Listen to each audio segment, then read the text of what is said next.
Welcome in my YouTube channel. मैं हूं AK Kashyap और बिहार शिक्षक बहाली से रिलेटेड जो कंटिन्यू सीरीज चल रहा है मेरे चैनल पे। तो आप अगर न्यू व्यूअर हैं और चैनल सब्सक्राइब नहीं किए तो सब्सक्राइब करके बेल आइकन को जरूर दबा दीजिए। अब वीडियो अच्छा लगे तो लाइक ज़रूर कीजिए। अगर कोई सुझाव है तो आप उसे कमेंट में लिखिए और साथ ही आप प्लेलिस्ट में जाइए। इसी चैनल के प्लेलिस्ट में आपको Hindi, geography, history, science, polity यानी आपका कंप्लीटली SCERT और NCERT वहाँ पे अब वीडियो अपलोड कर रखा गया है। तो आप कंटिन्यू मेरे साथ बने रहिए। आज के लेसन में हम लोग जो स्टडी कर रहे हैं वो क्लास 4 का हिंदी का स्टडी कर रहे हैं। क्लास 4 के हिंदी वाले बुक का जो नाम है वह है कोंपल। क्या नाम है? कोंपल भाग 2। पिछले वाले वीडियो में हमने भाग 1 कोंपल भाग 1 का स्टडी किया था। इस लेसन के कंप्लीट होने से आपके 3 से लेकर 9th क्लास तक का हिंदी कंप्लीट हो जाएगा। क्वेश्चन देखते हैं। याद तुम्हारी आती है कविता का रचनाकार है Ramnaresh Tripathi, Mahadevi Verma, Subhadra Kumari Chauhan, Shivmangal Singh Suman. Option number A Ramnaresh Tripathi. सृजनहार का शाब्दिक अर्थ है सुगंध फैलाना, फूलों का हार, बनाने वाला, विनाशकारी। बताइए इसका क्या होगा आंसर? सृजनहार। सृजनहार बनाने वाले को कहते हैं। किसको कहते हैं? बनाने वाले को। चार मित्र किसकी रचना है? Kalidas, Premchand, Harivansh Rai Bachchan, Vishnu Sharma. Option number D is right answer, Vishnu Sharma.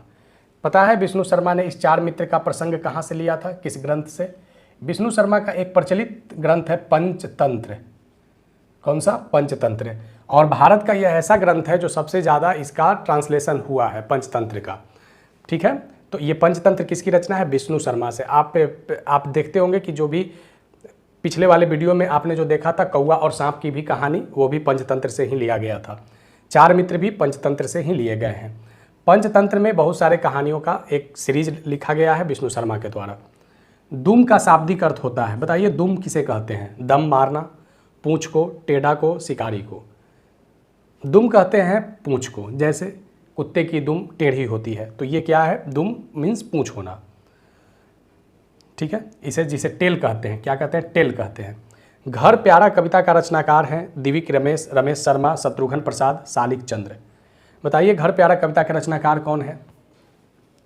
घर प्यारा के कविता के रचनाकार है दिविक रमेश। घासलेट शब्द का प्रयोग होता है। घासलेट किरोसिन के लिए, घास का मैदान के लिए, नहर का किनारा के लिए, रास्ता का टूटना के लिए। घासलेट शब्द का प्रयोग होता है किरोसिन के लिए। किरोसिन को किरासन तेल भी कहते हैं। क्या कहते हैं इसे? किरासन तेल। ठीक है, किरासन तेल। ठीक है, अब देखिए कि घासलेट में हमने क्या उपयोग किया? किरासन तेल। 7 नंबर देखिए। घाघ की रचना आधारित है वीर रस पर, प्रेम रस पर, वर्षा रस पे, वर्षा पर, विरह रस पर। घाघ की जितनी रचनाएं हैं वह वर्षा पर आधारित है।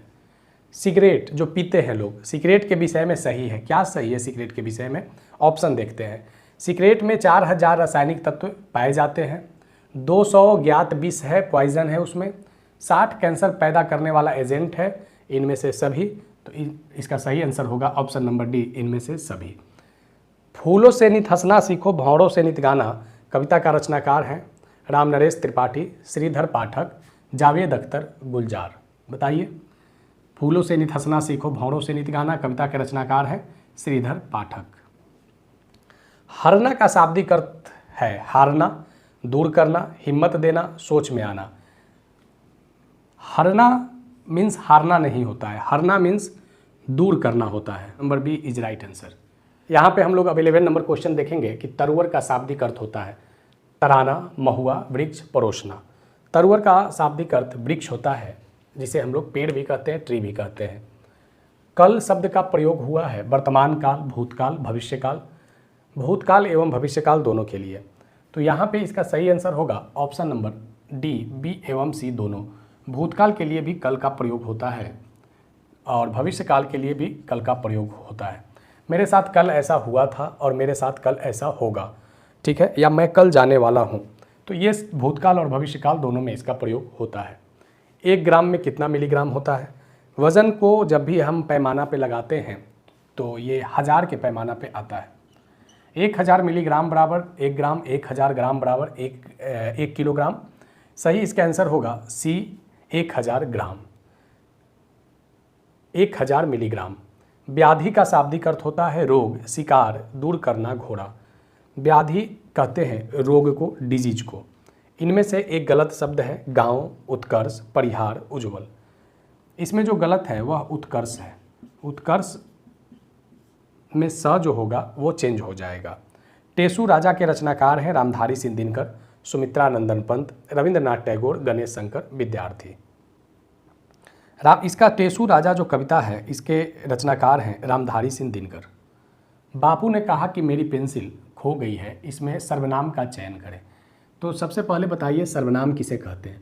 इससे रिलेटेड हमने हिंदी व्याकरण में सब्जेक्टिव करवा भी दिया है और बहुत सारे ऐसे क्वेश्चन हैं प्रीवियस वाले आपके हिंदी में भी जो प्लेलिस्ट में हमने बना रखा है जिसमें सर्वनाम के बारे में बता दिया है।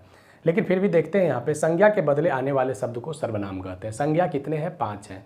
ठीक है, तो संज्ञा के बदले आने वाले शब्द जैसे बे उसे सर्वनाम कहेंगे।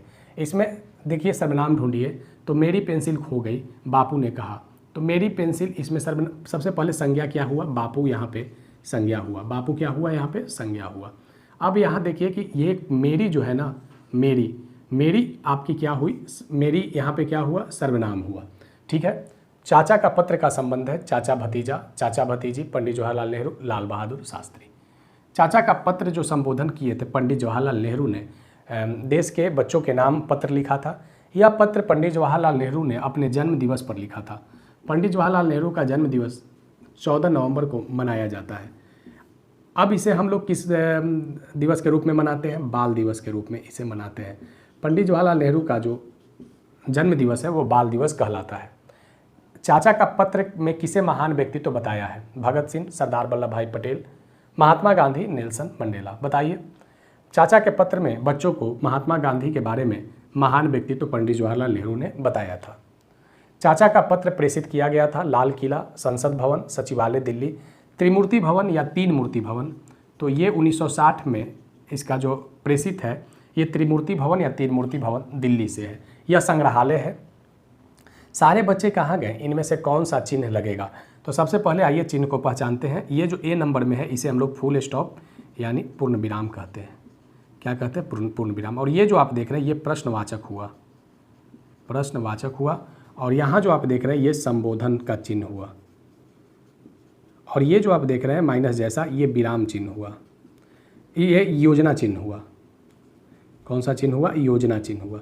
इन चिन्हों के बारे में हमने हिंदी वाले लेसन में बता दिया है। तो आप प्लेलिस्ट में, आप इसी चैनल के प्लेलिस्ट में आप जाइए। सीईआरटी और एनसीईआरटी क्लास वाइज बहुत सारे ऑब्जेक्टिव क्वेश्चन करवा दिए। अगर इसके बावजूद भी अगर प्लेलिस्ट नहीं मिलता है तो आप मुझे कमेंट में लिखें, हाँ, एक हमजोली का शाब्दिक अर्थ क्या होता है? तन्हाई, बिछोड़ना, साथी, सब्जी। हमजोली होता है साथी के लिए। ठीक है, आप इसका अगर स्क्रीनशॉट लेना चाहते हैं तो आप इसका स्क्रीनशॉट ले लें। हम इसे एक बार ब्रीफ करते हैं। तरुवर मतलब वृक्ष, कल जो है भविष्य और भूत दोनों के लिए। 1 ग्राम में मिलीग्राम होता है 1000। व्याधि का शाब्दिक अर्थ होता है रोग। टेसु राजा रामधारी सिंह दिनकर और संज्ञा के बदले आने वाले शब्द को सर्वनाम कहते हैं। चाचा का पत्र है पंडित जवाहरलाल नेहरू ने लिखा था। बाल दिवस के रूप में 14 नवंबर को इनके जन्म दिवस को मनाते हैं। चाचा का पत्र में महात्मा गांधी को महान पर्सनालिटीज बताया गया। त्रिमूर्ति भवन दिल्ली में यह संग्रह है। हमजोली का शाब्दिक अर्थ होता है साथी। ठीक है, अब कंटिन्यू हम लोग 23 इसमें देखेंगे। लोग देखेंगे यहाँ पे 23 नंबर क्वेश्चन कि जिस पर ध्यान न दिया जाए कहते हैं समग्र, उपेक्षित, आशातीत, नादान।